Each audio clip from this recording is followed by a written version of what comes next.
What's up, everybody? I hope you're having a good day. So today, my dude, Lil Yachty, dropped off his new project, Michigan Boy Boat. And this was a complete surprise to me. His last album, I think it was called Little Boat 3, did horribly in the sales department. It was his lowest first week sales he's ever had in his career. Granted, it did drop about a year ago, right when the George Floyd thing blew up. So that obviously hindered his sales a little bit. But I actually thought it was fire. I liked a lot of the songs. I did a sales prediction on it. I don't think I did a sales prediction on the original one because that was before I started doing these sales predictions. But when he released the deluxe last year, I did do a sales prediction on that. And I said it's probably not even gonna help the sales because it's been so long since he dropped the original project and he only did 8 tracks. The whole thing was weird. But like I said, Little Boat 3 was really good. I very much enjoyed it. A little underwhelmed with this Michigan Boy Boat album. I've been listening to it. I haven't heard the whole thing yet, but I'm a big Lil Yachty fan. Let me just get that out of the way. The stuff he's done with Juice WRLD that is leaked, it's not officially released. He has one officially released track with Juice WRLD, who, by the way, is my favorite artist. Officially released, but he's got a bunch of leaks, at least 10 to 15, I want to say, and they're all fire. My favorite one is, I can't think of the name of it, but it's so funny, and he's like, I'ma get her filthy drunk right before I dick her. It's just really funny. A lot of humor between these guys. But I like Lil Yachty. He's definitely fallen off. There's no question there. Even as a fan, I can admit that. And anyone that's a fan of his music can admit that. He's fallen off.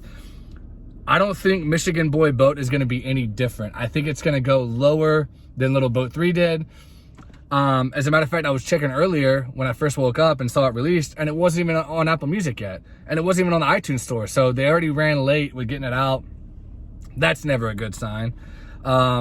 It's a very strange release to me because, look, Lil Yachty, he has got a ton of tracks that leak all the time.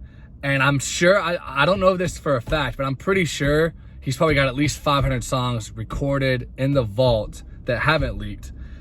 Why he chose to compile 14 tracks with a bunch of unknown artists and release it as Michigan Boy Boat, because look, Lil Yachty, he's got a bunch of industry connections. He has songs with Young Thug, he has songs with Juice WRLD, he has songs with a bunch of people. Why is he putting a light on these random Michigan artists that no one knows? I mean, there's a couple on here I know, don't get me wrong, like 1 or 2 of these guys I've heard of, but most of them I've never even heard of. And don't jump down my throat for that. Look, a lot of people haven't heard of these people. They're not megastars, they're not superstars. So why is he releasing this, especially when his last album was so disappointing in the sales department? Like I said, I thought it was fire, but in the sales department, it was very disappointing. I only sold like 30K in the first week. Why is he coming back with a 14-track album or mixtape, whatever you want to call it, with a bunch of unknown people? This is going to only tank his sales more. Very strange decision. I don't know if that was Quality Control, his record label's decision, or if that was Lil Yachty himself's decision. But if I was his manager, I would have said, no, we're not going to put this out. You're going to try to get a pop-in single with a big artist or whatever the case may be. And if you do want to put a compilation or an album or a mixtape out, we're going to make sure that it has big features on it so we can get your sales up again.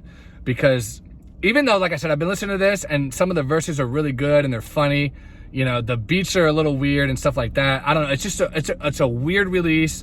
I don't know why he did it this way. But having said that, what are the first week sales going to be? They're not going to be great, guys. I have a hard time even seeing this debut in the top 50. If it does hit the top 50, I think it's going to be right around 15,000 copies in the first week. 20 at the very most. I'm talking the Mount Rushmore, the peak, you know. It's not going over 20, but I think it's going to be somewhere in the range of 15 to 20. Maybe. It could even go below 15. This was a weird release. I don't know why they did it. It might sell between 10 and 15. Literally. Don't be shocked if it sells under 15. He has to hit at least 15K to hit the top 50. And I'm having a hard time seeing that happen, but it could. So it's going to do 15 to 20 max. I wouldn't be shocked, though, if it does under 15 and does right around 10 to 15. So 10 to 20, there's the range. Please subscribe if you haven't. Give me a like. Let me know in the comments what you think about Lil Yachty's career, what he just saw in the first week. I just want to hear, you know, I'm glad we got some new Lil Yachty, but weird release, like I said. So anyway, thanks, guys. Talk to you later.